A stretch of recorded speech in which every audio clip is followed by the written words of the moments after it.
Squirrels are known for saving, but with the help of AARP, they won't be the only ones. From planning to budgeting, AARP is here to help you stretch your dollar further. So take on today and every day with AARP. Learn how at takeontoday.aarp. This is the Stephen A. Smith Show podcast. I'm Stephen A. It is the Stephen A. Smith Show. Dave Rothenberg and Chris Canty coming your way. We are 3 hours away from the Major League Baseball trade deadline. We'll bring you everything up to date on anything happening in the world of Major League Baseball. 888-SAY-ESPN. That's 888-729-3776. Time for Straight Talk, brought to you by Straight Talk Wireless. Best phones, best networks, and no contracts. I guess we start right here with Bryce Harper, Chris Canty. We find out that one of the big players in all of Major League Baseball, Mike Rizzo, comes out a little bit ago, GM of the Nationals, and says, we are not trading Bryce Harper. And I think that's the right decision because they're only 5.5 games out from being able to win their division, and they're right there in the wild card. But it makes sense, though, if you're the GM for the Washington Nationals, that you would listen to offers, especially if you think there's an outside chance that you could bring back Bryce Harper in free agency. Doesn't that make sense? No, yeah, I think a little bit, but then you punt on the season. You're 5.5 games out of the wild card and the division. You're saying you punt on the season, but we all would sit here and recognize that the Washington Nationals are probably not going to win the World Series this year, right? Correct. Okay, so if you're not going to win the World Series this year, knowing that you have two teams in your division, in the Braves and the Phillies, that have a lot of young talent, and those players will be better a year later. So when we go into 2019, you have to think, okay, how can we keep this window to compete for a championship open as long as possible, especially when you have the starting pitching staff that you have. The top 3 guys in your rotation are pretty damn good. So it just makes sense to listen and see if you get wowed by an offer for Bryce Harper. But isn't that the case always? Like That's always the case. Like if you're the Mets and Jacob deGrom, you don't want to trade him, but if somebody comes and says, we'll give you A, B, C, D, E, F, you're like, I have to trade him. No, they give me so much. I hear what you're saying, but there are certain players that you're just not fielding offers on. Like if you're the Yankees, there's no way you would listen to somebody trying to give you an offer for Luis Severino. He's the most valuable piece on your team when you talk about competing for a championship. So, I mean, there are certain players that I think are untouchable. Brian Cashman has already said Gleyber Torres is an untouchable player. Which I've said I think is ridiculous. But I mean, that's conversation for a different day. Well, he views him as a middle infielder for the next dozen years. All right, you know what? If I give you Jacob deGrom and he's going to give you years of greatness, you're going to win the World Series, you wouldn't do it? Well, I mean, the Mets already have Jacob deGrom, and they're pretty much irrelevant. They're one of the worst teams in baseball. But the Yankees are talented to the hilt. I understand what you're saying, but I think it's case-by-case basis. And so when you're looking at a situation like Brian Cashman and with a team that has a lineup as deep as anybody's in baseball, I understand why he's hesitant to give away young, controllable, everyday players for that guy that can only affect the game every 5th day. I understand your point. Looks like Bryce Harper is going to stay with Washington. I think it's probably the right move, whether you're going to re-sign him or not. I mean, how do you tell a fan base that you want to show up for the next 2 months of the season? We're done. We're 5 games out of a wild card. 5 games in the loss column behind 2 teams that you're not. You know, it's not like you're chasing the Red Sox and they're winning 7 out of 8. You're chasing the Braves, who are very flawed. You're chasing the Phillies, who are equally flawed. How do you trade Bryce Harper and turn to your fan base and say, come to the stadium next Tuesday. It's Tanner Roark bobblehead night. It doesn't feel right. That's a tough sell, but I'll say, but if you can do something like what Brian Cashman did a couple of years ago when he traded Aroldis Chapman to the Chicago Cubs, I think that was a deal that worked out for all involved. It did. The Cubs won the World Series, but Brian Cashman was able to bring back Chapman in free agency, I think a 5-year, $86 million deal. And oh, by the way, in that trade with the Cubs, you got back Gleyber Torres. So it made sense to do that deal then. If it's a situation like that with the Nationals, I think it makes sense to consider it, but it's only in a situation where you get wowed with the offer. And from what it sounds like, he didn't get wowed with an offer. Right. Mike Rizzo basically came out earlier today and told our Buster Only, we're not trading him. Yeah. So whether you think we're going to get wowed or overwhelmed or any of those things, we're not dealing him regardless. But where there's smoke, there's fire. So the grumblings that we've heard over the last couple of days, not to take the call. They were listening. It's fair to say that we know that they were listening, but they just decided against it. Chris Archer, we don't know anything more about him except the last I saw was that Pittsburgh was making an offer for him. San Diego was hot and heavy. That kind of flamed out. Now Pittsburgh was interested. Where's Pittsburgh at? They're 3.5 games out? They're right there. Yeah, they're right there. Well, in that because division. remember They've got 55 wins.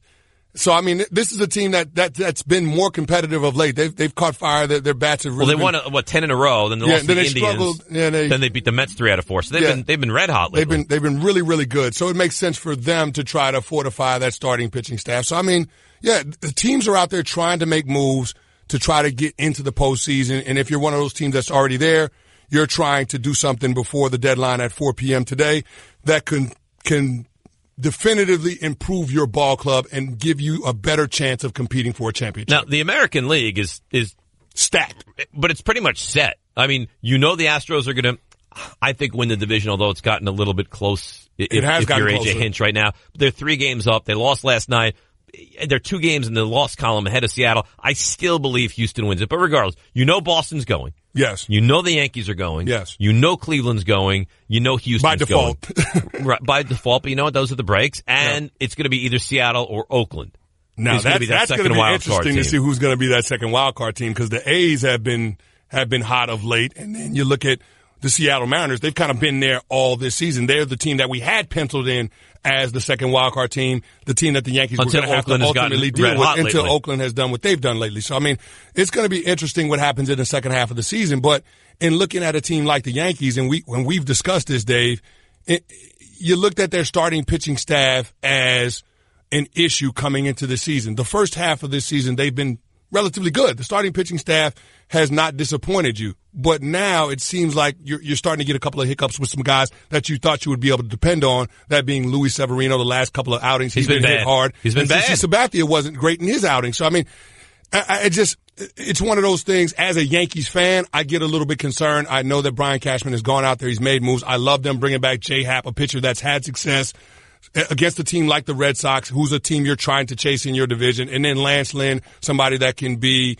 at the back end of your starting pitching rotation, but that can also slide into the bullpen and give you some innings in middle relief. So I like the idea of what Brian Cashman is doing in terms of trying to attack the problem with the starting pitching rotation with just numbers, bringing in a lot of different arms and guys in different roles, making sure that you're not going to overtax your bullpen in the second half of the season. Keep those guys fresh because that's going to be the difference in you having success in the postseason. When you look at the 3 best teams in the American League, I think the thing that separates the Yankees from the Red Sox and from the Astros is their bullpen. I would agree with that. The problem for the Yankees is that they may never get out to display that bullpen if they play in a 1-game wild card game and they go up against a red-hot pitcher. You go up against Paxton, do you see how Paxton looked? It was great last night. You can win 107 games, be the Yankees, and play 1 playoff game. That's what you could be. I would be disgusted. So Joel Sherman from the New York Post says he keeps hearing if Archer goes, it is almost certainly to a National League team, which makes sense because the Braves, Brewers, Pirates are viewed right now as the favorites for the young, controllable right-handed The Brewers starter. are right there, too. Right there. The Brewers are right there. I love the decisions that they made this offseason, too. Bringing in those outfielders. Lorenzo Cain was a great addition. And Yelich. I mean, they've done a great job there. You know what's strange, though? So they just acquired Moustakas, right? Yeah. You see they're playing him at second base? Yeah, that's a little weird. He's never played at second. He's a third baseman. He's never played at second. They said, we're going to play him at second. And they were asked, well, what happens if it doesn't pan out at second base for him? Then we'll just put Travis Shaw at second. Another guy who's never played second. But I guess offensively, they're looking at it in terms of trying to lengthen their lineup and be more explosive, being able to manufacture runs. That's got to be the logic behind it, right? I guess so. But you can't give up a position like second base defensively and say, we're just going to put a stud offensive player out there. No, your middle infielders and your center fielders after your catcher are probably the most important defensive positions. I agree. That's Straight Talk Wireless, nationwide coverage on America's largest and most dependable 4G LTE networks. Here's the question, 888-SAY-ESPN, 888-729-3776. See, the Yankees are interesting because the Yankees are the Cowboys. Yep. No one is, I'm okay with the Yankees. I'm okay with the Yankees. You either love the Yankees or you detest the Yankees. Have they done enough with all these little nibbling moves of J-Happ and Zach Britton and Luke Voigt and Lance Lynn? Have they done enough that you can sit here as we're 2 hours and 50 minutes away from the official trade deadline, July 31 at 4 o'clock, where you could say, I think the Yankees get hot enough in the last 2 months of the season that they catch Boston and win that division? You know what I think. Well, tell the fans. Tell the people. Tell the listeners. Tell them. Well, I thought we were teasing it. I don't know. I thought you were teeing it up. No. I'm teasing it for the next 3 seconds. What do you think? Do you expect the Yankees I think Brian Cashman did what's in the best interest of the team, not only this year, but for years to come. He's already said that he's not going to sacrifice championships for a championship. He's protecting the everyday players that he deems necessary for this dynastic window that they've opened up for themselves. And I think he's moved on from some expendable players, guys that he wasn't going to be able to protect against the Rule 5 draft in December, guys that weren't a part of the big picture. I think he's made some good decisions. There wasn't a big name starting pitcher to be had, so he did the next best thing. He made what was a strength even stronger by bringing over Zach Britton from the Orioles, and then, of course, he fortified the back end of that rotation with Lance Lynn and Jay Happ. So I like the decisions. I think this is the crew that we've got to roll with, and what gives me a certain level of optimism is that this team has not had everybody playing good baseball at the same time. Correct. I think that there's still time for everybody to kind of get it together, build some momentum, build some confidence as we move closer to the postseason.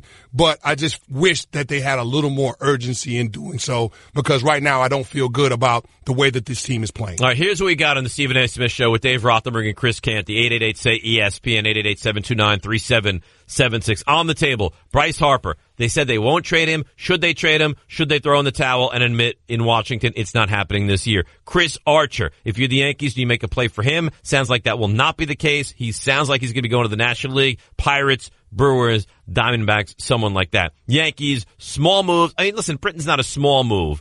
Happ's not a small move, but not a staggering move. Have they done enough to make themselves a club that realistically can catch the Red Sox and win the World Series? All that on the table, 888-SAY-ESPN. And then, separately, there was a huge move that has kind of machinations which are different than just the norm, Chris, and that is this Roberto Osuna trade, which you and I discussed when we did a show earlier today, but continuing off that topic, and that is he's very good. He's also just been suspended for 75 games for domestic violence, and the Astros are saying he served 70-plus games in Toronto. He'll come here. He'll produce for us. We need him to win. And there's just, and I don't know what the right answer is, but there's nothing that makes you feel comfortable about a guy who's serving a 75-game suspension who another team says, you know what, we'll take that, and we'll take that to our benefit to help us potentially go on and win another World Series. Yeah, it is something that makes you uncomfortable because it feels like a team is prioritizing winning above all else. And when you recognize an issue like domestic violence being a societal problem and a huge issue that pro sports has faced over the past couple of years, it just doesn't feel right that the Astros are making this statement to their fan base and to the rest of the world that we're willing to overlook something as serious as domestic violence in the interest of trying to win at the highest level. But here's my question for you. And again, I don't know the right and wrong, and we can just discuss it here.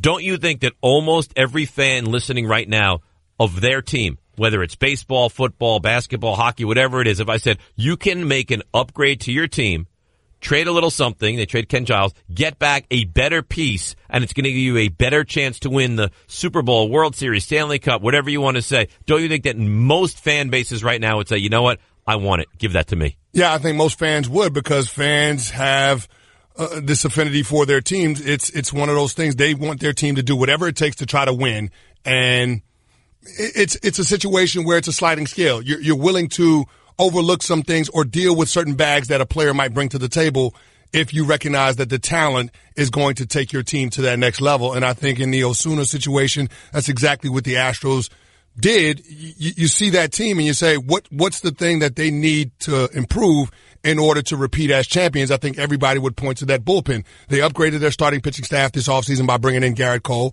They legitimately have 4 dominant pitchers that they can march out there, and you see the lineup that they have. They can score with anybody in baseball, but you recognize their flaw is in the bullpen. Osuna's going to fix that for them. And they're willing to say, you know what, the hell with all the bad publicity, and we don't care about bringing in a guy who's done things that are horrendous in his personal life as long as it helps us win. Well, it's not the only team that's made that decision. I'm not blaming the Astros exclusively. The Yankees did that with Aroldis Chapman. They did. And bringing him from Cincinnati. So, I mean, it happens, and that's where we are in professional sports.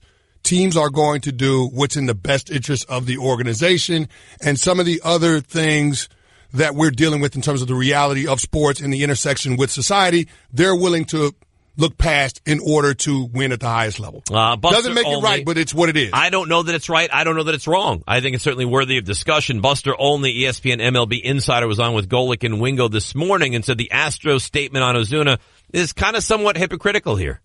For an organization to put out a statement saying that they have a zero-tolerance policy that he will have to live by at the same time that he's actually currently suspended under baseball's domestic violence policy is absurd. And whatever happens going forward, as the details leak out, they have ceded the high ground, and they will have to completely own whatever comes out. In this case, whatever comes out with Osuna moving forward.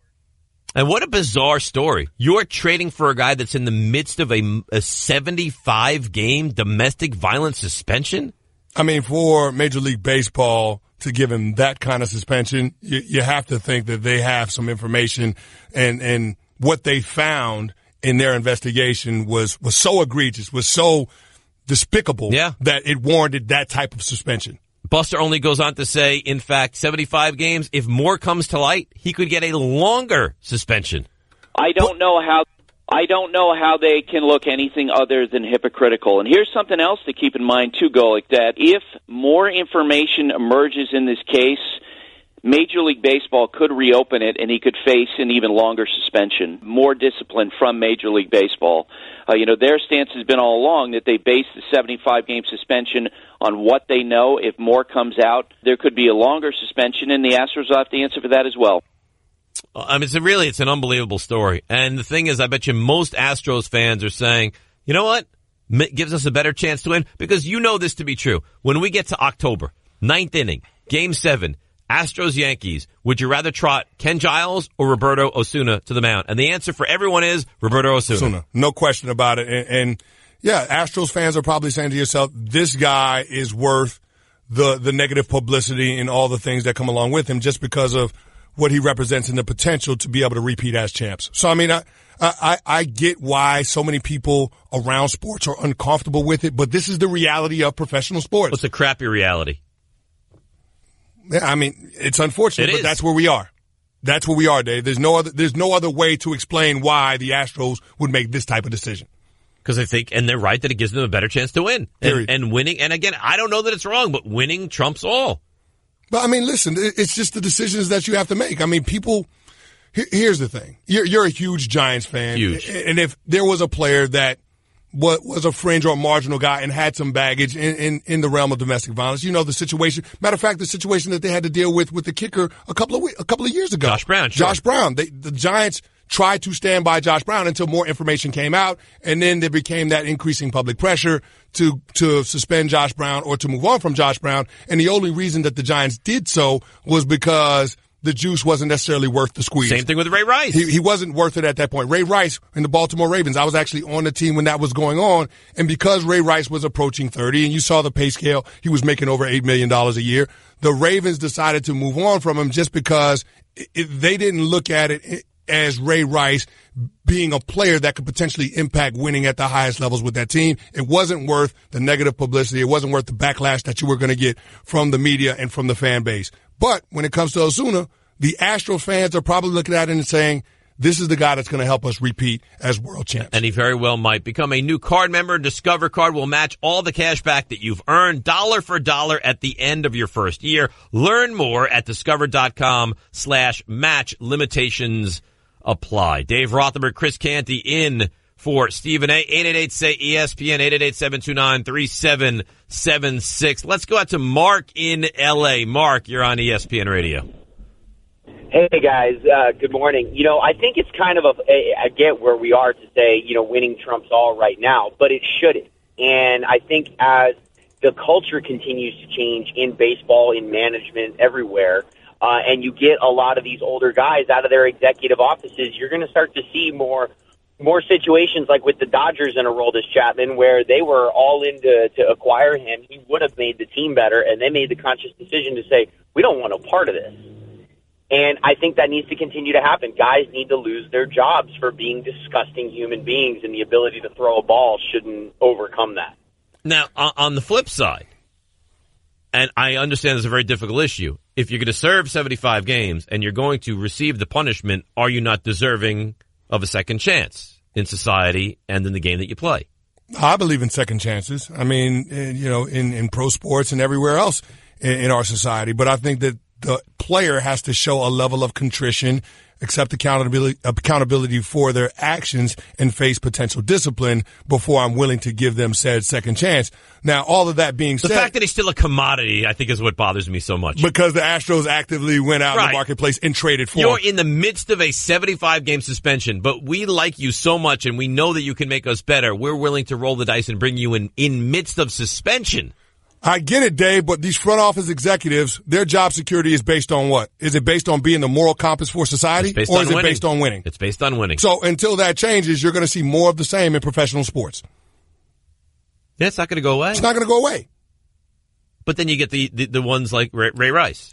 I mean, they could have brought him in for the league minimum. He wanted to come back, but nobody would touch him. I think it was a different situation with Ray Rice because we saw a video, and that made it that much more real in people's minds. Not that it should, but it did. Having that graphic image in your mind. Because we knew that Ray Rice had done something. Yeah. And you heard, the video was horrendous, and everyone said, and he didn't appeal the 2-game suspension that the league handed down after they went through the interview process with Renee and with Janae and Ray Rice. So, but after that video came out, then everything changed. The entire dynamic of absolutely everything changed. All right, when you're hiring, Chris, you don't want to waste time sorting through dozens of irrelevant resumes. You want an efficient way to get a short list of qualified candidates. That's why you need Indeed.com. Post a job in just minutes, set up screener questions based on your job requirements, then zero in on qualified candidates using an intuitive online dashboard. Discover why 3 million businesses use Indeed for hiring. Post a job today at Indeed.com/hire. Search for greatness.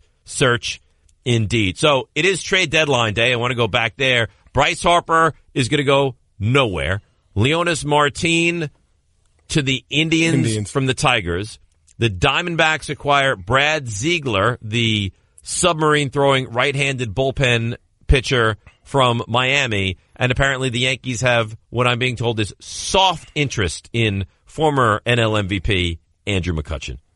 We'll see what happens. I mean, you're looking for somebody that can be a bridge until you get Aaron Judge back. He's out with an injury for the next couple of weeks. So whether it's McCutchen, Granderson, Maben, I mean, you've heard all of those names associated with the Yankees. We'll see if they decide that they're going to pull the trigger on a deal like that. But I mean, it makes sense what Brian Cashman is trying to do. Yes, you need to get better ultimately to get to your goal of winning a world championship. 888-SAY-ESPN, 888-729-3776. We continue with baseball, get heavy into the NFL as well. Stephen A. Show. He's back tomorrow, by the way, but for now, you're stuck with Rothenberg and Canty right here on ESPN Radio. AARP can help you become your healthiest self. It's why we offer health tips for your body and your brain. So take on today and every day with AARP. Learn how at takeontoday.aarp. You're listening to the Stephen A. Smith Show podcast. Well, Dave Rothenberg and Chris Canty in for Stephen A. 888-ESPN, 888-729-3776. ESPN Radio presented by Progressive Insurance. With insurance for cars, home, boat, motorcycles, RVs, and commercial vehicles at 1-800-PROGRESSIVE and Progressive.com. We will switch over to the NFL, and a lot of guys still unsigned, like Khalil Mack, who apparently hasn't even spoken with head coach John Gruden. Not only that, there haven't been any contract talks. Nothing. Like, no discussions about it. Not trying to reach out to representation, get something going. Just nothing. You could argue, Chris, that the best two players in the NFL defensively doesn't sound like they're anywhere near coming to camp. No, but I would say that Aaron Donald at this point is probably more likely that he gets signed at least before the beginning discussion of the regular season than Khalil Mack. Absolutely. I mean, John Gruden coming out and saying that, yeah, we were a bad defense last year, even with Khalil Mack. That's not helping things. No. This is a guy that you're going to pay over $19 million in terms of annual average value on a new contract extension. I know it's like verboten. We'll get into it in a couple minutes. We'll get into the Raiders and the NFL in totality. 888-SAY-ESPN,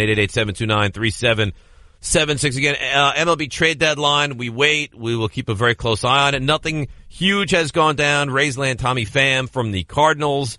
Indians acquire Leonis Martin. Like I said, nothing major right now is going on. I guess Phillies are in deep trade talks with Wilson Ramos, the catcher from the Rays, but there's not a ton of huge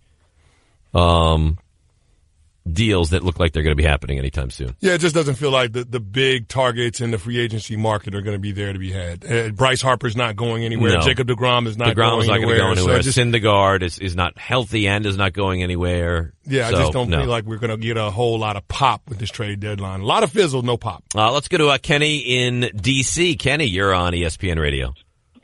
Yeah, thanks, Dave. Hey, Chris, I'm from Virginia. I'm a vet and African American. What I want to say really briefly is, the Baseball Hall of Fame, they have a lot of bigots and racists in there. And the thing is, it's my belief that all crime, whether it's hatred, crime, whatever you want to call it, the foundation is found in racism in America. So if baseball is okay having races in the Hall of Fame, you have to accept everything that follows behind it. Well, why? Because Ty Cobb was a racist from 100 years ago, was in the Hall of Fame. Do we now have to say we sign on with everything moving forward and we're okay with it? Evil that white men have done in history, and then the minute a man of color does anything wrong, you lose your mind. You can't do it.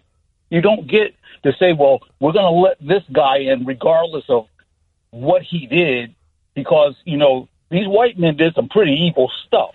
Okay, so give me some context to the point that you're trying to make. Well, let's just talk about listen, who doesn't know that there are races and people who discriminated in the baseball What are you Hall of Fame? talking about? What is the genesis of what you're even discussing?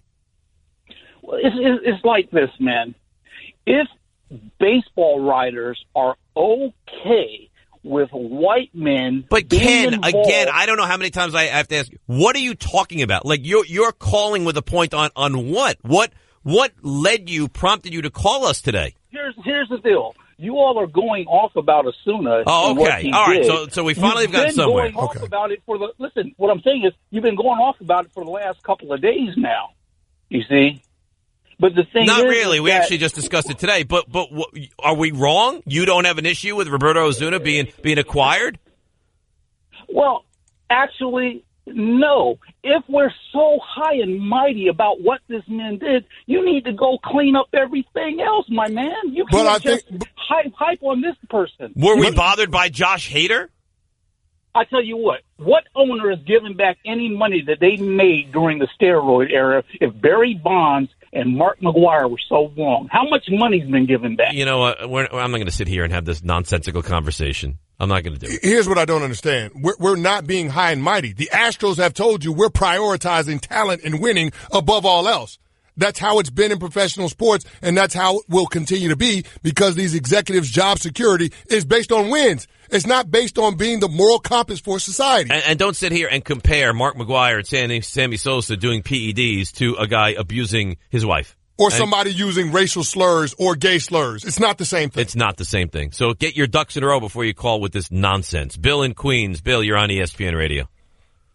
Good afternoon, gentlemen. Thanks for taking my call. That was a good, interesting call. It was a great call. One of the greats. Yeah, right on to the Mount Rushmore of calls. Go ahead, Bill.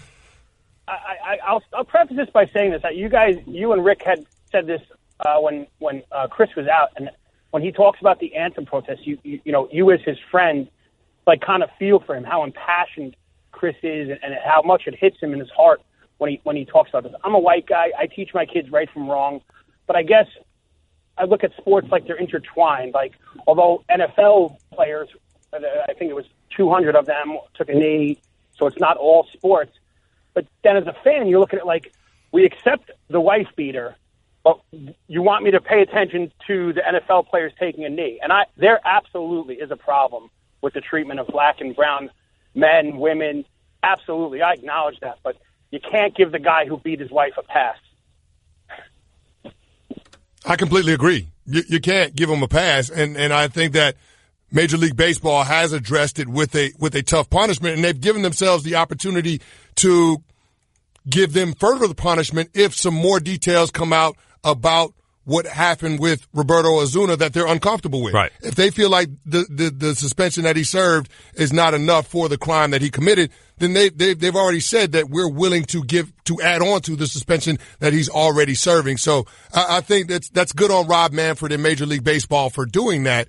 But again, when you mention the dynamic between, fans being willing to overlook somebody's past if they have those types of transgressions, whether that be domestic violence or putting some things out there on social media that quite frankly just don't belong in any place in our society. I think that there is something to that versus trying to demonize the players that were trying to protest during the national anthem last year. It feels like fans are more ready to accept a player that made a mistake like domestic violence or that might have used hateful language or hate speech in some format on social media than the guys that want to take a knee during the national anthem in trying to address an issue that's a societal problem. By the way, and I'm not saying that we don't have a major issue and that all of what the Hader of the world and Trey Turners of the world and Newcombs of the world have done, but are people so unaware that they wouldn't think to themselves, let me go back and scrub anything I've ever done off Twitter and off the internet?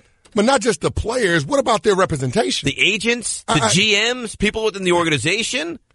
This is not something that should blindside an organization. You should know everything there is to know about the prospects before you decide you're going to add them on your club.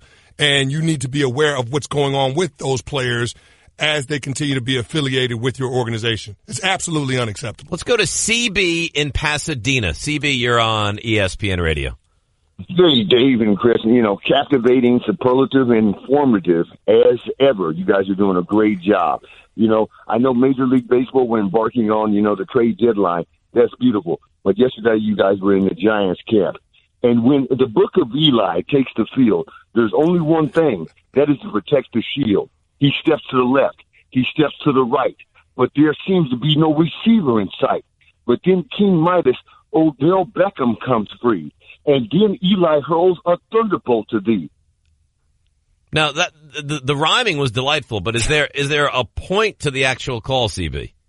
The point is, Dave, the point is that I think the Giants are going to be okay.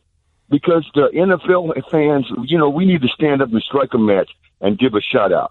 Hip, hip, hooray will be our battle cry. And with the revised lineup and the new receivers the Giants have will be in the fray.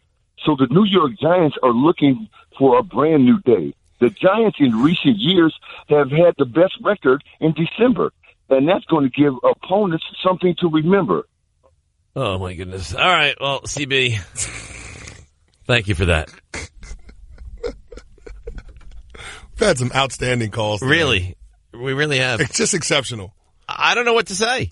I'm He's speechless. I am at a complete loss from words. I don't know where to go with that.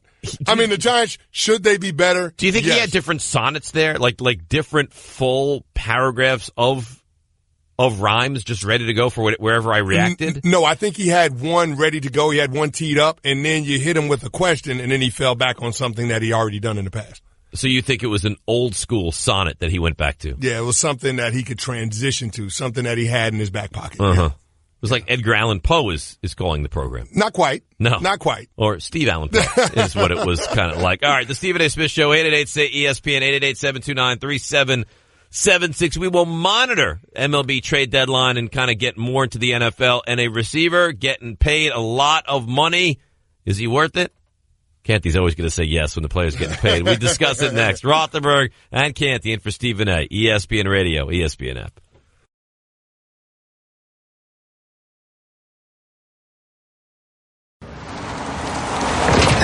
Ow. Yep, you guessed it. I'm a speed bump, so I've got one job. I slow you down. So imagine how I feel about Geico, who does way more. Like, not only could they save you money on car insurance, but they've been around for over 75 years, giving people fast and friendly claim service. Ow. Plus, they got a nifty mobile app that gives you 24/7 access.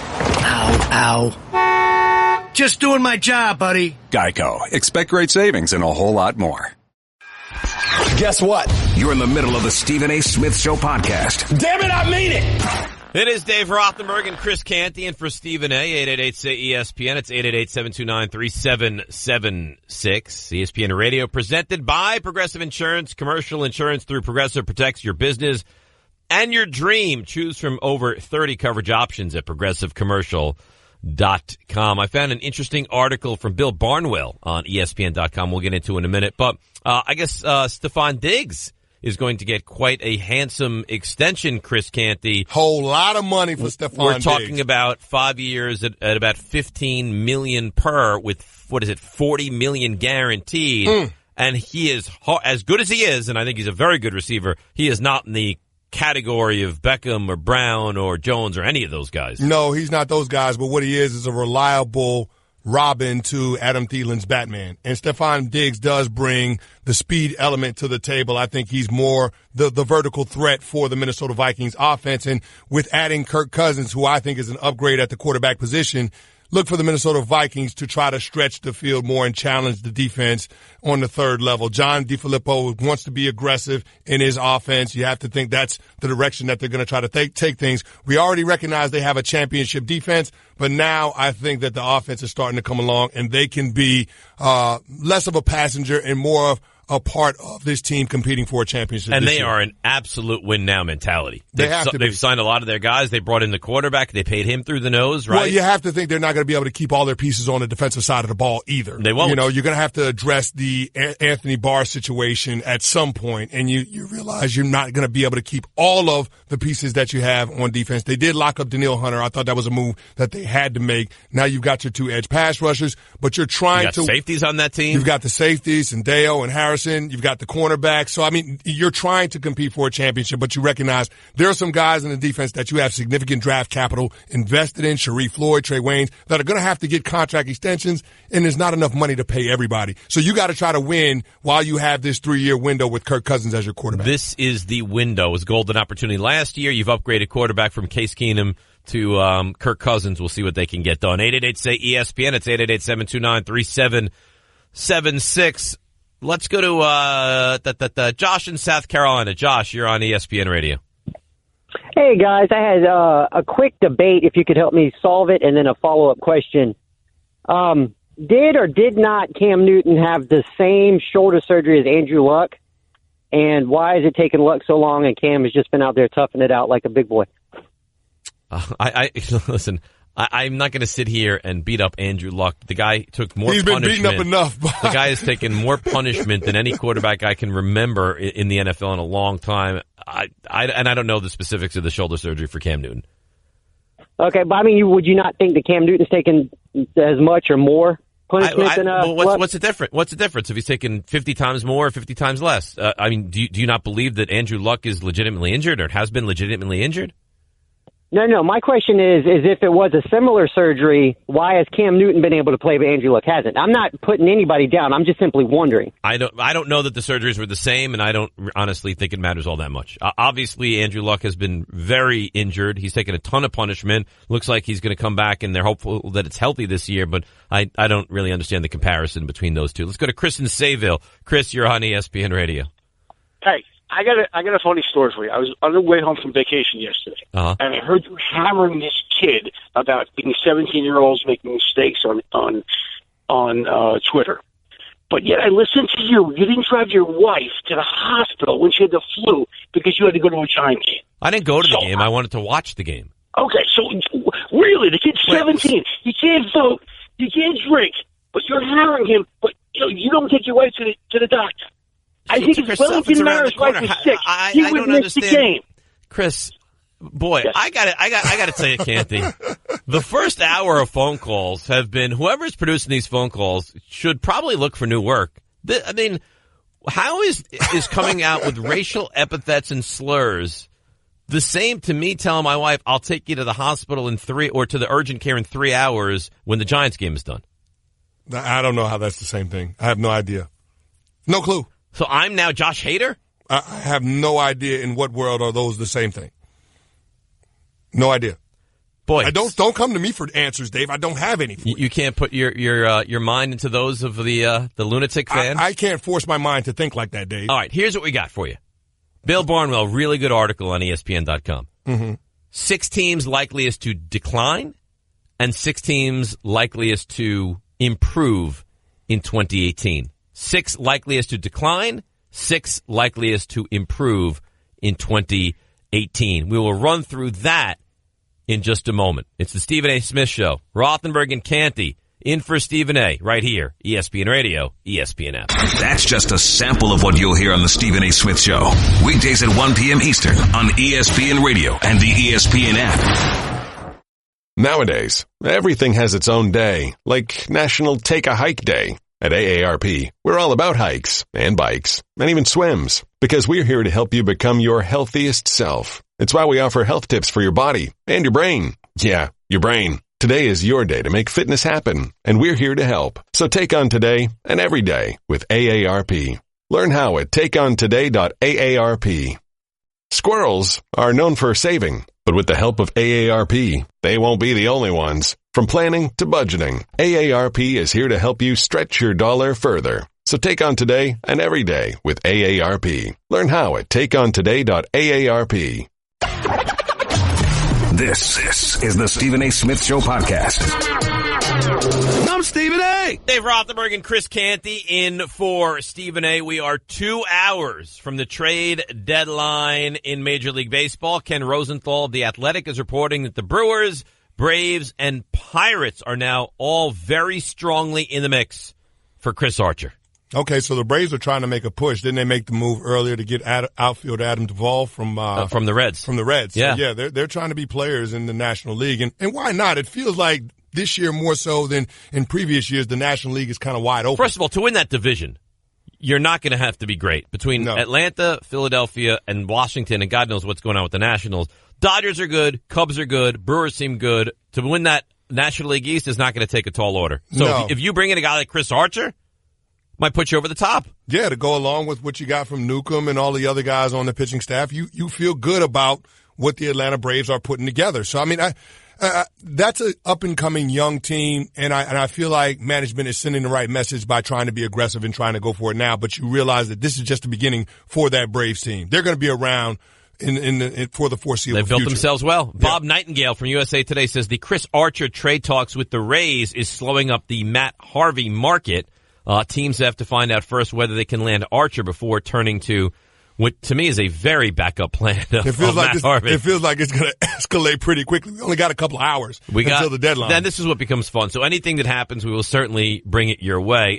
John Gruden yesterday in discussing Khalil Mack. Can I give you a couple of quotes before we get to this Bill Barnwell article? Go ahead. He says, we weren't very good last year on defense with Khalil Mack. This is really a way to ingratiate yourself as the new coach to your star player on defense, right? That sounds so disrespectful to a former defensive player of the year. I mean, we weren't very good last year on defense with Khalil Mack. We didn't have an interception, I think, all year. Well, they did, but not for a while. I don't know if we intercepted a pass until week 14. We've got to get a better pass rush. We've got to play better defense, period. And we hope Khalil gets here. But in the time being, we've got plenty of guys who need work. You might have every guy that needs a ton of work, but Khalil Mack is one of the best defensive players in all of football. Why would you come out here and try to ingratiate yourself to this star linebacker and the rest of your players by saying, we were bad last year even though he was here, and the rest of the guys basically stink right now around him? Yeah, it feels like you're trying to throw Khalil Mack under the bus in a sense and saying that they've got to be better. They weren't very good with a guy that was the former defensive player of the year. He made all-pro as both a defensive end and a linebacker. I think it's absolutely ridiculous to think that you're better off by not having that guy in training camp and not having him be a part of your team in 2018. Like, I don't know what the Raiders are thinking, but you have to have Khalil Mack on this team if you think you're going to be competitive in the AFC West. You have no shot. Why would you come out and make a statement like that, though? I don't understand it. As a new head coach, the last time that you talked to Khalil Mack was when you took the job? No, he hasn't spoken to him since he's taken the job. That's ridiculous. How is that even possible? He's arguably the best player on your team. Regardless if he's the 30th best player on your team, he hasn't spoken to him since he took over in January? It doesn't feel right. And furthermore, the representation from the Khalil Mack camp, they haven't heard from the Raiders front office. How is that even possible? Well, welcome to Raiders football. All right, ladies and gentlemen, now that it's warming up, it's time to get out to the stadium, catch a few ball games, or take your lady to a show or her favorite concert. She'll love it. The official ticket partner of ESPN has you covered. Go to vividseats.com/ESPN for your exclusive discount offer. We all love Bill Barnwell. He comes up with all these great statistical articles and wonderful little tidbits that he gives us. Got a lot of nuggets in there. A lot of really good nuggets with Bill Barnwell. Writes for us at ESPN. So he came out, and I'm going to ask you, the 6 NFL teams that he deems most likely to improve in 2018. And by the way, 888-SAY-ESPN, 888-729-3776. So the one is obvious. You can't go down from where this team was last year. And that would be the New York Football Giants? No, that would be the Cleveland Browns. You can't lose more games than they lost last year. You can't go worse than 0-16. They've been 1-31 in the last 2 seasons? Yeah. Yeah, so, I mean, the Cleveland Browns, they have to be better. We'll see what happens. 0-6. You can't be worse than 0-16. Yeah, you can't be worse than 0-16, but, I mean, you still could be the bottom dweller in the AFC North. But that's quite think possible. Of the low expectations. If you're Cleveland and you win 3, if you go 3-13, your slogan is like, we won more games this year than we won the last 2 years combined. but that still wouldn't feel good if you're a Cleveland Browns fan, Dave. I mean, at some point you want to see this team be competitive, and all the high draft picks that they've had in that organization, it's got to amount to winning. And so you're asking yourself, is this the year that happens? Now, ownership has already come out and said this is sort of like Hugh Jackson's first season with the Cleveland Browns. They're just going to dismiss everything that happened in the Sashi Brown, Paul DePodesta era. But I'm surprised that era didn't work out well, right? Yeah, we're going to take Moneyball with football. We're just going to trade the high draft picks away and get more draft picks, and we're just going to select a bunch of guys. It's amazing that makes Paul DePodesta and Sashi Brown didn't materialize into the NFL. So he's got Cleveland as the top team here, and yes, what would in your mind constitute a good season from Cleveland? A good season from Cleveland. I don't know. I guess something like 5-11. So if they go, I think that would be a good season. Think of those expectations. If they would throw a parade for the Browns if they go 5-11 this year, right? I don't know that they would go that far. They would be very excited if they won 5 games. They would be very excited. But I mean, the defense wasn't bad last year considering how inept the offense was. So, I mean, you got to think that group has gotten better. They invested a high draft pick in Denzel Ward. He was 4th overall. And, you brought in E.J. Gaines from Buffalo. And, you traded for Demarius Randall from the Green Bay Packers. You should be better defensively. And, of course, Myles Garrett, the number 1 overall pick from a year ago. Who wasn't healthy a lot of last year. He wasn't healthy in year 2. He should be better. So you're thinking defensively, maybe this group can be even more competitive than they were last year, which wasn't bad. Offensively, they got a lot of room to grow. I mean, and you don't get better by having Joe Thomas retire on you. No, but you bring in Jarvis Landry. Yeah. You bring in Carlos Hyde. Okay. Right? Josh Gordon, if he's going to play this year. Yeah, but you know it ain't fantasy football, Dave. I understand that. You know, football is won and lost at the line of scrimmage, and you have to have a strong offensive line. And you lost what will be a Hall of Fame tackle in 5 years in Joe Thomas. So if you're trying to transition and give your number 1 overall pick quarterback Baker Mayfield an opportunity to get some experience playing in meaningful games in the NFL, I would want to have a really good offensive line or the best offensive line in front of him as possible. And that's a far cry from what the Cleveland Browns will have in 2018. All right, who else will improve according to Bill Barnwell? This one surprises me. You know, like the game Password, where I give hints and then you yell out the answer? Okay, give me a hint. AFC Championship. Former Giants coach. Bad starting quarterback. Okay. We're talking about what, the Jacksonville Jaguars? Yeah, he has the Jacksonville Jaguars as a team that will improve this year. I mean, I don't think that's a stretch. That's a really, really good team, but improve from the AFC Championship game? Well, I don't know that his definition of improving is production in the postseason. You're talking about win total? Win total will be better this year than it was last. Yeah, but the AFC South will be better this year as opposed to last year. You think about Deshaun Watson, he was hurt. He'll be back. Andrew Luck. Hopefully healthy. Andrew Luck will be back. Tennessee Titans will have Marcus Mariota a year older, a year wiser. Yeah. That defense will be better. They brought in Dean Pease from the Baltimore Ravens to be their coordinator, and then Mike Vrabel. So, listen, don't judge me. I'm just reading the article. I'm not judging you. I'm just giving you my opinion based on my experience. That's going to be a really tough division. A lot of losing went into building really talented rosters in the AFC South. And I think Jacksonville will have more competition. There's an argument to be made that they have the worst quarterback in the division. Oh, that's not an argument. That's not an argument. That's just a fact. Is that an argument to you? I don't think it's an argument. I think it's a fact. Andrew Luck or Blake Bortles? Those are facts. Marcus Mariota or Blake Bortles? Mariota. Deshaun Watson or Blake Bortles? Oh, it's not even There's close. not an argument to be made. He is Those are facts. Clearly the worst quarterback in that division. And it's a quarterback league. So, I mean, can the Jacksonville Jaguars be better than they were a year ago? Yeah, because I think that defense will be better. But, I mean, that division is going to be tougher. So, I mean, again, if it's an improvement, it's a marginal one, maybe by one game. Maybe they're 11-5 instead of 10-6. 888-SAY-ESPN, 888-729-3776. Let me read this to you, a little bit of news, and we'll get back to the most improved teams, according to Bill Barnwell, record-wise for 2018. The NBA became the first major U.S. sports league to sign an official betting sponsor. And who is that? The NBA announced that it struck a deal with the MGM that will give the gaming company rights to use league highlights, names, and logos and its direct data feed, as well as exclusively market itself as the official gaming partner of the NBA and the WNBA. Industry sources pegged the deal, because there's money involved. Of course there is. 3 years for at least $25 million. Why do I feel like that's a bargain for the MGM? It feels like it is, doesn't it? Yeah, it feels low. When you heard the commissioners from the respective sports leagues coming out and saying that they want a 1% integrity fee on all monies gambled with their respective leagues. Where do they get off with a statement like that? We want a one. I mean, it's great to want things, but why are you inclined to be able to get 1% of anything? I don't know. It's not like sports betting is something new in this country. And it's not like it's illegal. It's just that more states have the opportunity to do it.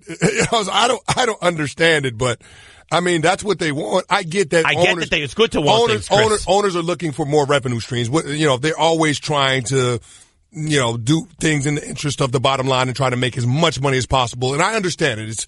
It's capitalism. It's free enterprise. I get all of those things, but it just seems a little wrong to come out and publicly say that, knowing that there's actual taxpayer money that goes into building these stadiums and arenas where these professional sports franchises play. And it's just to say that they feel entitled to a 1% integrity fee now that other states have the opportunity to engage in legalized gambling. It just feels wrong. It makes no sense. Now, sources tell ESPN that the NBA was compensated for the value of its rights that it was looking for. It is not known if it receives a so-called, quote, integrity fee that rewards the league on a percentage basis of the amount wagered on NBA games and events. The league was looking for a 0.2% to 1% cut based on total bets made on to the NBA to compensate for increased what does this even mean? Compliance costs they believe will come from expanded legal sports betting in the U.S. What is a compliance cost? I mean, is that the NBA saying we're going to have to invest more in protecting our players from being influenced by... You can't influence a player. You know why you can't? It's too much money. The players make too much money. Too much money. How do you think you're going to get to any of these guys? They make millions upon millions. So how much are you going to offer a player to throw a game? There's no amount of money that makes it worth it for the player. Now, could you think about the officials? I mean, the NBA had to deal with that in the past. Right? Yeah, exactly. So maybe that's a part of this, but still, it doesn't feel justified, the NBA or these professional sports leagues as a whole taking that stand. And even so, how much money would you have to invest to make sure that your officials are on the up and up? They want 1% of all the gambling money? Yeah, that's a lot of money. That's a whole lot of money. All right, let's get back to this Bill Barnwell article. 888-SAY-ESPN, 888-729-3776. 6 teams most likely to improve. We got the Jaguars. We got the Browns. All right, more password for you. Ready? Let's go. AFC South. All right. Great defensive player. Okay. We're talking about the Houston Texans. We are talking about the Houston Texans, Chris Canty. Excellent job. Yeah. Well, I mean, listen. If their quarterback is healthy. Deshaun Watson is a force multiplier. I mean, you look at the 6 games that he started, I think they averaged 35 points a game. So, I mean, like I'm just saying, in terms of what he represents in being able to manufacture scores, if you're able to couple that with what should be a championship caliber defense, if everybody remains healthy. They added Tyrann Mathieu this offseason. Yep. J.J. Watt comes back healthy. Jadeveon Clowney, Whitney Merciless, Bernardo McKinney, all of those guys, if they're healthy, that's a defense that's really, really good. So, I mean, this could be a good team. The only thing I see holding the Houston Texans back is their offensive line because they're god-awful. And that's a huge problem. That's a big problem. But you have a mobile quarterback. Weapons too. And you have a mobile quarterback, and you have Lamar Miller, DeAndre Hopkins, and Will Fuller. So, I mean, if Deshaun Watson can make it happen, extend plays with his legs, they have the potential to be really explosive on offense if everybody stays healthy. And, of course, we know that their defense can be an upper echelon defense in the NFL. All right, the fourth team on this list of teams most likely to improve, I really like this team this year. New City, veteran quarterback. You need more, don't you? I need more, Dave. I need more. Lightning bolt. Okay, so you're talking about the Chargers. Right. Yeah. The Chargers. Yeah. And I think that is, if they can make themselves healthy through training camp, which they haven't. They've Jason already Verrett lost just Hunter got hurt. Henry and Jason Verrett. At the conditioning test, Jason Verrett got hurt. I mean, that's tough because I had them as what you would point to as the best defense in that division. Now, I still think they have. Well, I think it'll be a toss-up in terms of best pass rushing tandem because you look at the Denver Broncos drafting Bradley Chubb to go alongside Von Miller. But you love Joey Bosa and Melvin Ingram. And in terms of weapons at the skill position, I feel like Phillip Rivers finally has a group that he can contend with. So I'm looking at the Los Angeles Chargers as the favorite to win that division. And because they have the weapons on offense and they have the personnel defensively, that's a team that can compete in the postseason. I think that is a really tough team, and I think they're right up there in that second tier behind New England right now. And I love the fact that they drafted Derwin James. I think he's going to be great in that. They got him, 17? 17th. He's going to play that Cam Chancellor role in Gus Bradley's defense. So I love the idea of him being that enforcer on the back end of that defense. All right, we've got two more teams, and then we'll get to some of your calls at 888-SAY-ESPN. More password. Here we go. Okay. New head coach. I know where you're going with this already. I feel like I know where you're going with this one. It's a second-year quarterback. Yes. Yeah. I'm going to – a really good defense, underrated defense. I think you know where I'm going. The Chicago Bears. That is correct. Yeah. Yeah. I mean, listen, I said last year defensively they weren't as bad as what people thought they were. And just looking at what they're going to be bringing into this season. I mean, last year they were a top 10 defense in points and yards. So if you're able to get any production from your offense, and Mitch Trubisky can help that group take the next step. You added Allen Robinson in free agent. Yep. So you got Taylor Gabriel from the Atlanta Falcons. They should be a better team. Jordan Howard's in the backfield, so you always have the security of turning around. They bring Tariq Cohen the back. ball He's off a player. Him. You know, and the offensive line has been serviceable. So, I mean, that's a group, if Mitch Trubisky lives up to the billing of where he was drafted at, then this team can be more competitive than they have been in recent years. Lastly, healthy quarterback. Okay. Dome team. All right. I don't know what else to say about this team. Healthy quarterback. Healthy quarterback. We're hopeful. Team. Healthy quarterback. Dome team. I don't know what else to say about them. Healthy quarterback in a dome team. Yeah. Okay, so you're talking about the Indianapolis Colts. That's what I'm talking about, the Indianapolis Colts. Okay. I don't think I should ever go on the pyramid, by the way. No, I mean, listen, my clues have been horrendous. Listen, the uptick is a little bit slow. It's the fifth hour for us today. Not to mention I had to do television this morning. But, yeah, I mean, the Colts have to be better, right? So 3 of the 6 teams he has here in the AFC South. Yeah, I mean, that's going to be a more competitive division. As I mentioned before, a lot of losing went into having talent-rich rosters in that division. So the Indianapolis Colts have to be better just by having Andrew Luck. Absolutely. Now they got to keep him upright. And I like the idea that they went out and used 2 high draft picks on interior offensive linemen, that being Quentin Nelson and Braden Smith from Auburn in the second round, to go along with Anthony Costanzo and the center from Alabama, Ryan Kelly, who they drafted in the first round a few years ago. Now you're starting to build a nice nucleus for your Nelson offensive line. is going to be the he's going to be a mauler. He's going to be Zach Martin. He's going to be a mauler. Yeah. But think about this. You fortified the guard-center-guard combination of your offensive line, which is the fabric of your pocket. So your quarterback can now step up away from edge pressure. You're going to make things a little bit easier for Andrew Luck back there, which is what the Indianapolis Colts organization needs to do, because the guy's taken a lot of hits. You can't have that happen anymore. That can't happen anymore. You jeopardize his career. If he's even the same guy, you have to protect him moving forward. All right, 888-SAY-ESPN,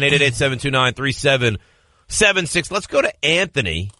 Anthony wants to talk to us here on ESPN Radio. What's up, buddy?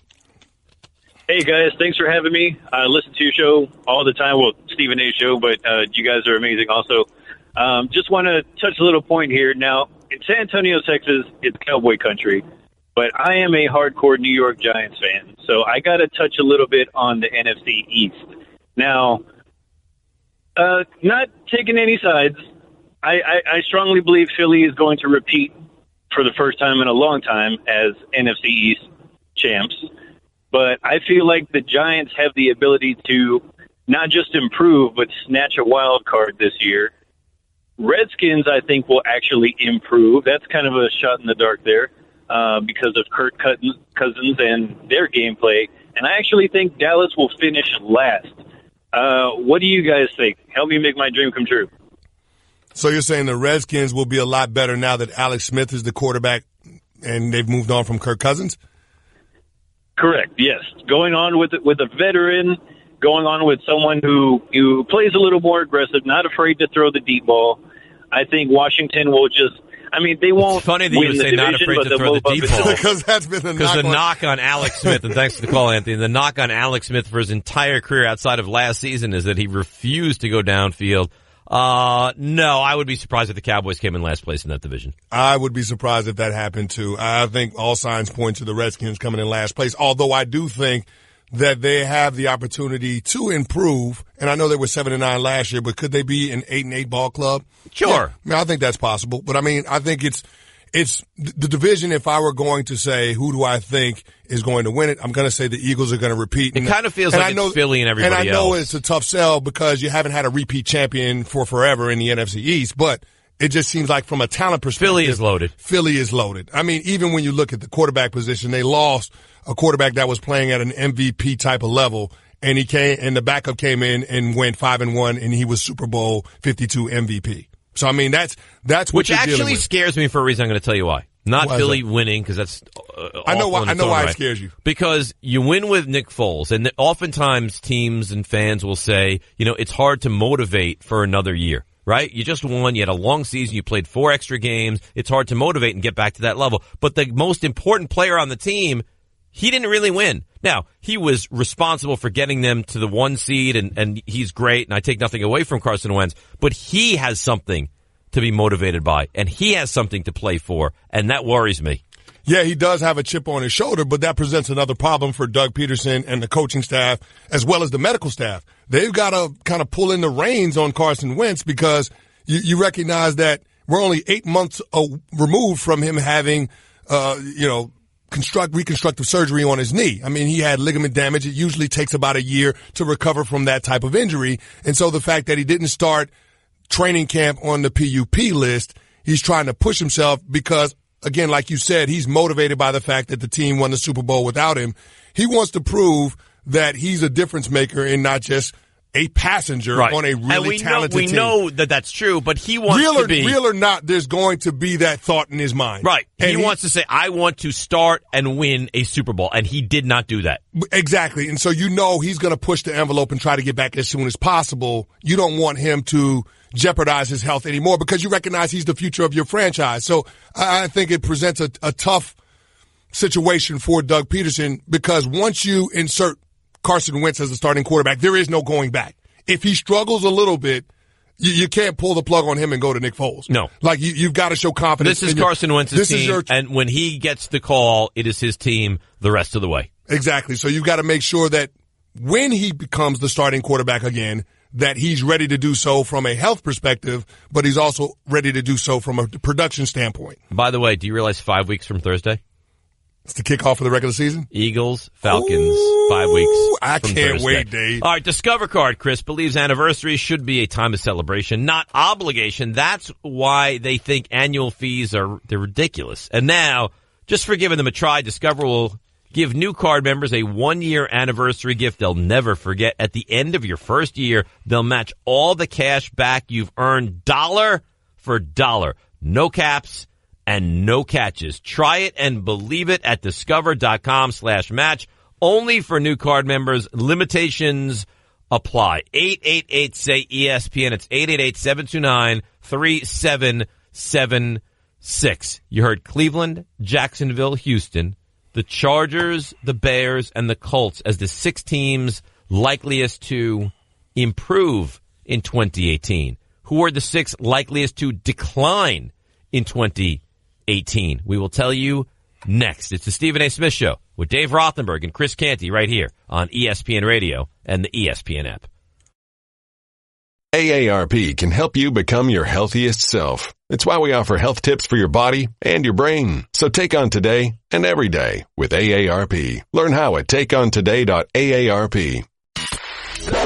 You're listening to the Stephen A. Smith Show podcast. All right, Dave Rothenberg, Chris Canty, in for Stephen A. Now, when a player doesn't like a contract, they hold out, right? Obviously. Well, with Straight Talk Wireless, you never have to because there is no contract, and they use the exact same 4G LTE towers as the big carriers, but for a lot less. Straight Talk Wireless only at Walmart. Refer to terms and conditions of service at straighttalk.com. All right. Cameron Maben looks like he is going to go to the Seattle Mariners. That is not official yet, but that is what we believe. Mm-hmm. Adam Jones looks like he will not be dealt at all. In the mix for Chris Archer, Atlanta, Milwaukee, Pittsburgh, and the Dodgers. D-backs pick up Brad Ziegler. Phillies are in deep talks for catcher Wilson Ramos. Okay. Leonis Martin to the Indians from the Tigers. Yankees supposedly have some interest in Andrew McCutchen. And Bryce Harper, according to GM Mike Rizzo, is not going anywhere. Okay, so no huge moves out there. It doesn't feel like we're on the verge of a blockbuster trade, unless you consider Chris Archer to be an elite pitcher. Well, I think he can anchor a staff. I don't know that that's going to be, one of those moves that a contending team is going to make. But well, if the Dodgers get Chris Archer. Well, yeah, but he's not going to be, he's going to be what, your third best pitcher on that team? Well, clearly Kershaw. And then, I don't know, they have Maeda, they have Hill, they have Wood, and it's a pretty formidable staff if they got Chris Archer. Oh, yeah, that'd be a problem. Are they, in your mind, the favorites to go to the World Series in the National League? It's between them and the Cubs. I think that's fair. Yeah, I think those are the two teams. And because the Dodgers got off to that shaky start, I feel like I have more confidence in the Cubs and Joe Madden and what they're doing and what they've done throughout the course of this season, although I think they're facing some tough competition with Milwaukee. All right, I have to take all the blame. I was really bad in our pyramid game last because I wasn't good. And I'm a game show guy. Maybe the potential Alex Trebek retiring has really hit me harder than I thought. Really? Maybe so. I just can't envision Jeopardy without Alex. He's been doing it for like 36 years. Yeah, I mean, it's. So we did the 6 teams most likely to improve this year. Yeah. Now the 6 teams most likely to decline in 2018. I'm going to be better. Okay, let's do it. New quarterback. Dome Stadium. New quarterback in a dome stadium. Are we talking about Arizona? No. What are we talking about? NFC Championship game. Oh, we're talking about the Minnesota Vikings. Now, they were 13-3. A step back, though? You don't record-wise? I mean, that has to be because Aaron Rodgers is coming back, and they're thinking that he's going to stay healthy for all 16 in the regular season. That's what that's based on, right? I think that they were so good last year that can they be better than last year? I feel like they upgraded at the quarterback position, and there's no more impactful position on a football field than quarterback. Kirk Cousins is better than Case Keenum. But will Kirk Cousins be better this year than Case Keenum was last year? I agree with you. He's a better quarterback. Well, I think there's the potential for him to be, and the fact that you do have a quarterback that has the arm talent to stretch the field and challenge every single level of the defense, I think that makes a difference. I do. And especially when you consider potentially having Dalvin Cook in your lineup for the entire regular season. You're right. But they could be a better team and have a worse record. They could be, but the only reason that would happen would be because Aaron Rodgers is coming back healthy. I don't look at the Detroit Lions as a team that's contending. I don't look at the Chicago Bears. The Bears are going to be better, though. The Bears are going to be better, but I don't look at them as a team that's on par with the Minnesota Vikings. All right, well, Vikings are 1. You have to yell at me. This is what Bill Barnwell says, all right? I'm the messenger. Okay. All right, team 2. Likely to have a decline this coming season. All right, where do I want to go here? Elite offensive talent at the skill positions. Okay. Terrible towel. Oh, I mean, that's... Well, this is what I did. See, I told you I was going to be better now. The Steelers. Right. You should have just said a team that you probably wouldn't like and you played against them late in your career. Yeah, but not everyone would know that. This way, but the listeners at home... The clue is for me. Oh. But the listeners at home can play along. It's like the home version. I thought it was for me. It's for everybody. Oh, it's for everybody? It's for everybody. Oh, okay. Steelers declining this year? No, I don't think they do, and just because I don't think they're going to face a lot of competition in their division. I don't look at the Baltimore Ravens as a team that's going to be very competitive this year. I don't look at the Cincinnati Bengals as world beaters. The Cleveland Browns, they should be better, but I mean, there's no place that to division go goes but through up. Pittsburgh, doesn't it? Yeah, I'm just saying. So in terms of competition, I don't think they're going to see a lot, and I think the AFC is a little more wide open than the NFC. So, no, I don't necessarily see the Steelers taking a step back. They're probably, to me, the second best team, and that's only because Tom Brady's in Foxborough. They're probably the second best team in the AFC. You hate Bill Barnwell's list. I don't hate Bill Barnwell's list. You can be honest. I'm just critiquing it. Okay. All right. It's what we do. Next up. I have good clues here. Okay. New owner. Oh, the Carolina Panthers? Look at that. Yeah. Ding, ding, ding. I mean, that's not very hard. It was a great clue, though. The clue was sensational. It was a great clue, but I mean, how many teams changed ownership? And that's why it was such a good clue. There you go. All right. Yeah, I mean, that's not a hard sell just because Cam Newton is up and down. They made the playoffs this past year, so I could see them not making the playoffs again, and they have one of the toughest divisions in football, which is the NFC South. You have 3 quarterbacks that have won league MVPs. So, I mean, that's not a hard brutal sell. Division. Yeah, I can see the Panthers division. taking a step back from 11-5. All right, let's take a couple calls, and then we'll get back to the rest of the list. I told you I was going to be better there, and I think I clearly was. Better. Yeah, Christian in Virginia. Christian, you're on ESPN Radio. Hi there. Long-time fan, Mr. Canty. Definitely love Junior in Big Blue. But would like to take the opportunity to I've been really curious. Do you guys think Eli Manning is a Hall of Fame career quarterback as it stands? And if not so, what would he have to do? You could stop. You could stop there. Yes, Eli Manning is a first ballot Hall of Famer. Yes. He's a Hall of Fame quarterback. All right. Well, then thank you guys very much, and Mr. Canty again. Thank you for your time, Big Blue. All right, what an outstanding phone call. That's a great call. That's a great call. Mr. Canty. That's a great call. Don't you feel uncomfortable when someone refers to you as Mr. Canty? No. No? No, I have it actually written on my shirt. Well, that's your own issue. What do you mean? I mean, come on. That's a little bit much? Anyone that has Mr. Well, Mr. I wanted Canty to do something different than just putting your initials on your dress shirts. CC's great initials, though.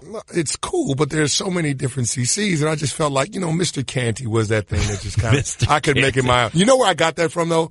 True story. I actually was watching an interview from Brenston Buckner from the Carolina Panthers, and they had a really good defensive line, Mike Rucker and Chris Jenkins and Julius Peppers, and he had Mr. Buckner written on his shirt collar. And I said, that's a little bit obnoxious. But I like the idea. So I like the way you hated it. I like the way that it's trending. So you hated it, but you loved it, and you went with it. It's something that stood out to me. So when I became a professional athlete, I decided when I'm getting custom-made dress shirts to have Mr. Canty written on the sleeves or written monogrammed on the shirt. All right. The next team that will not be as good as they were last year, according to Bill Barnwell. 2017 playoffs. One and done. New quarterback. Associated with the Mafia. What? Come on. Associated with the Mafia? They call this the blank Mafia. They're fans. You talking about the Bills? The Bills? Yes, the Bills Mafia. You've never heard their fans called the Bills Mafia? I've heard their fan base called the Bills Mafia. I got you. I mean, isn't that obvious, though? Yes. I mean, that doesn't take a lot of discussion. No, it doesn't. They are not going to be as good as they were last year. Yeah. All right. Next up. New quarterbacks out west. New coach. Bird. Okay, so we're talking about the Cardinals. There you go. Okay. Yeah, I mean, I could see them, finishing last in that division. I mean, you think that the San Francisco 49ers are going to be better. They think they've got their franchise quarterback. I think they in do Jimmy also. G. The Seattle Seahawks are always going to be tough. Although that defense, there have been some grumblings. Earl Thomas wants out. He's not happy with his contract. I think they'll take a step back defensively, but I do like the fact that they drafted Rashard Penny in the first round, take some of the pressure off of Russell Wilson. Pete Carroll is always going to field a competitive team, so I'm not going to be dismissive of the Seattle Seahawks. And then, of course, the Los Angeles Rams, you got to think that they're one of the contenders in the NFC. Absolutely. The only thing I'll say about Arizona is they were not even awful last year, and they didn't have clearly their most dynamic player. Agreed. So we'll see. Yeah, but I'm thinking if you're going to power rank that division, where would you put the Cardinals? No better than third. no better than third, and probably fourth. Exactly. All right. 888-SAY-ESPN, 888-729-3776. One more team remains in this list of teams that will take a step in the wrong direction. Now, when's the last time you were at the game or even a concert? All you have to do is go to vividseats.com/ESPN today for your exclusive discount offer. Vivid Seats, the official ticket partner of ESPN. We'll get to your calls as well. 888-SAY-ESPN, 888-729-3776. And if there's a trade in Major League Baseball, we will bring that to you as well. We're full service. It's Rothenberg and Canty in for Stephen A. ESPN Radio, ESPN app.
I just saved hundreds of dollars by switching to Geico. I'm as happy as a clam. Disclaimer. Geico cannot guarantee you will be, quote, as happy as a clam, unquote. The Geico legal team cannot accurately verify clams even experience the complex human emotional state known as happiness. As an invertebrate mollusk living half submerged on the ocean floor, with no arms, legs, or wireless access, what's there to be happy about? A clam's all like, oh, I'm so happy I didn't get turned into New England clam chowder today, pronounced regionally as chowder. Chowder. Oh, that's so fun to say. What were we talking about again? Geico. 15 minutes could save you 15% or more. You're listening to the Stephen A. Smith Show podcast. All right, Dave Rothenberg, Chris Canty in for Stephen A. Now, when a player doesn't like a contract, they hold out, right? Obviously. Well, with Straight Talk Wireless, you never have to because there is no contract, and they use the exact same 4G LTE towers as the big carriers, but for a lot less. Straight Talk Wireless only at Walmart. Refer to terms and conditions of service at straighttalk.com. All right. Cameron Maben looks like he is going to go to the Seattle Mariners. That is not officially yet, but that is what we believe. Mm-hmm. Adam Jones looks like he will not be dealt at all. In the mix for Chris Archer, Atlanta, Milwaukee, Pittsburgh, and the Dodgers. D-backs pick up Brad Ziegler. Phillies are in deep talks for catcher Wilson Ramos. Okay. Leonis Martin to the Indians from the Tigers. Yankees supposedly have some interest in Andrew McCutchen. And Bryce Harper, according to GM Mike Rizzo, is not going anywhere. Okay, so no huge moves out there. It doesn't feel like we're on the verge of a blockbuster trade, unless you consider Chris Archer to be an elite pitcher. Well, I think he can anchor a staff. I don't know that that's going to be, one of those moves that a contending team is going to make. But well, if the Dodgers get Chris Archer. Well, yeah, but he's not going to be, he's going to be what, your third best pitcher on that team? Well, clearly Kershaw. And then, I don't know, they have Maeda, they have Hill, they have Wood, and it's a pretty formidable staff if they got Chris Archer. Oh, yeah, that'd be a problem. Are they, in your mind, the favorites to go to the World Series, to the National League? It's between them and the Cubs. I think that's fair. Yeah, I think those are the two teams. And because the Dodgers got off to that shaky start, I feel like I have more confidence in the Cubs and Joe Madden and what they're doing and what they've done throughout the course of this season, although I think they're facing some tough competition with Milwaukee. All right, I have to take all the blame. I was really bad in our pyramid game Why? Because I wasn't good. And I'm a game show guy. Maybe the potential Alex Trebek retiring has really hit me harder than I thought. Really? Maybe so. I just can't envision Jeopardy without Alex. He's been doing it for like 36 years. Yeah, I mean, it's. So we did the 6 teams most likely to improve this year. Yeah. Now the 6 teams most likely to decline in 2018. I'm going to be better. Okay, let's do it. New quarterback.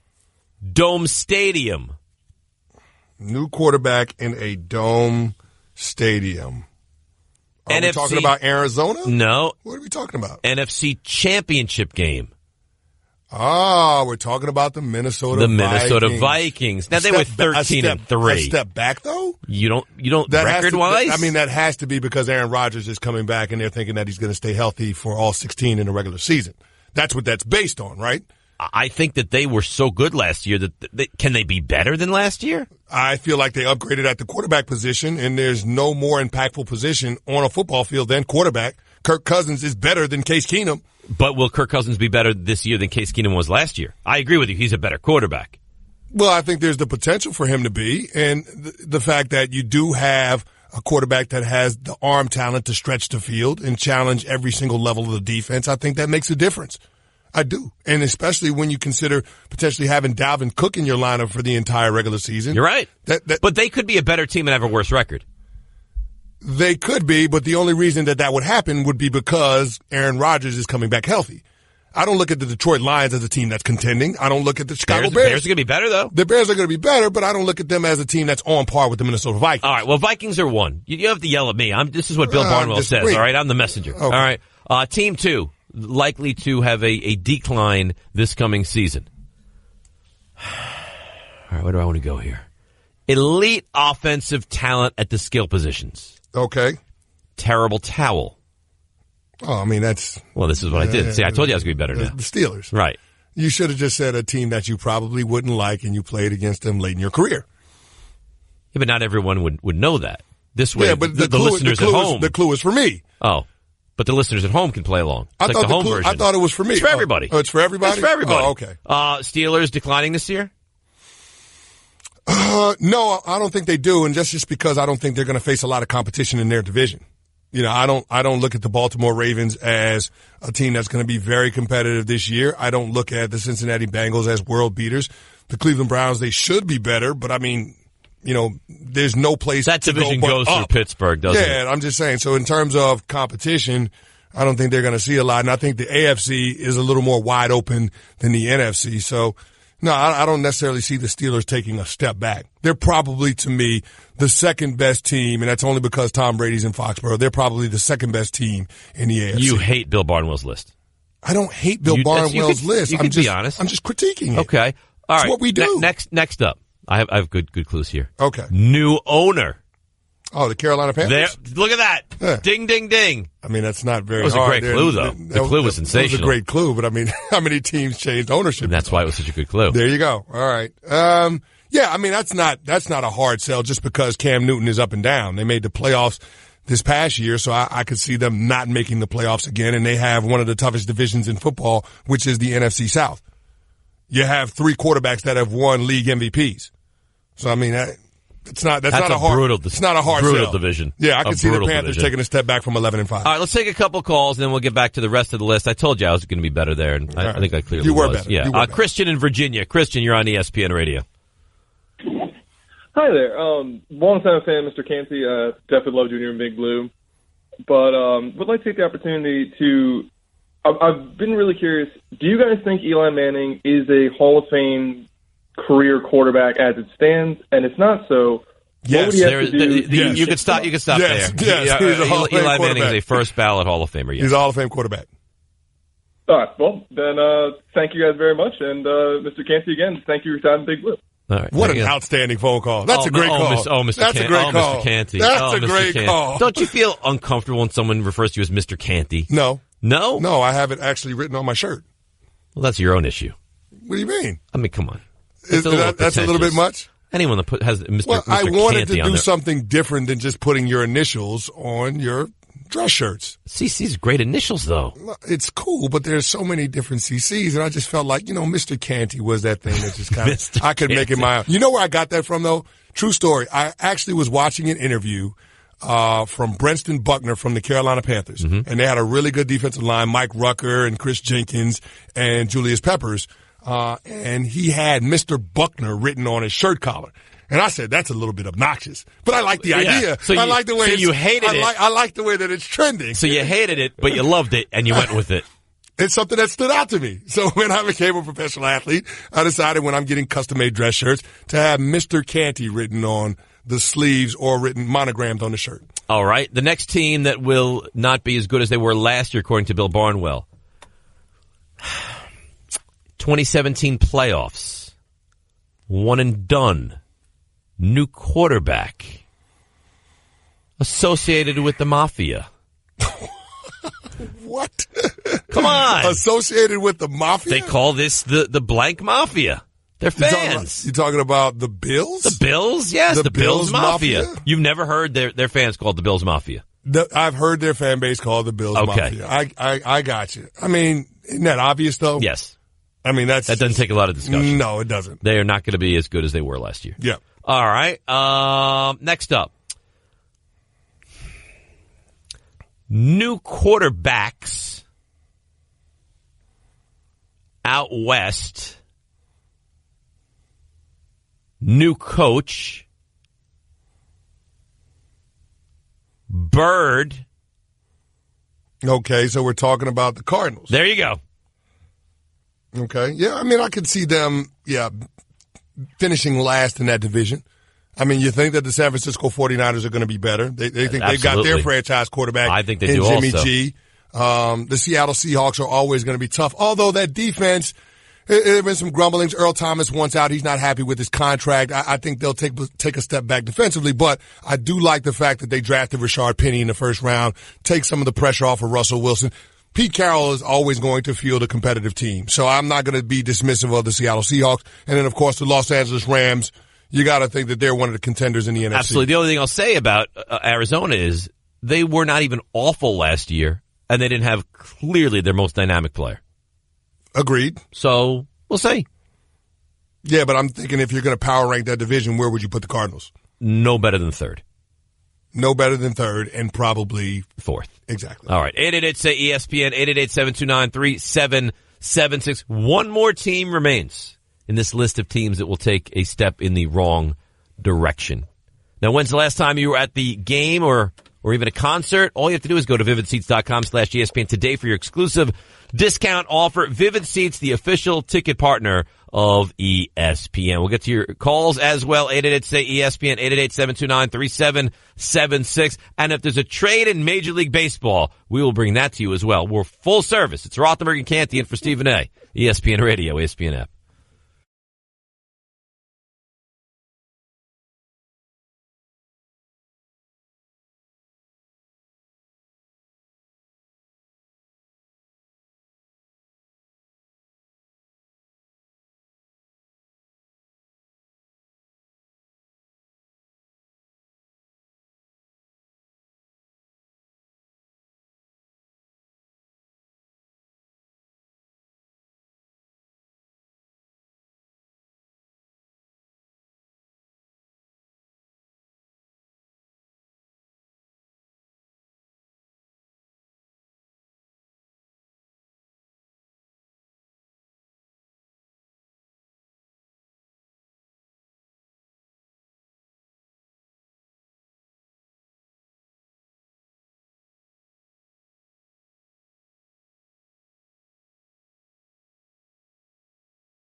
Nowadays, everything has its own day, like National Take a Hike Day. At AARP, we're all about hikes and bikes and even swims because we're here to help you become your healthiest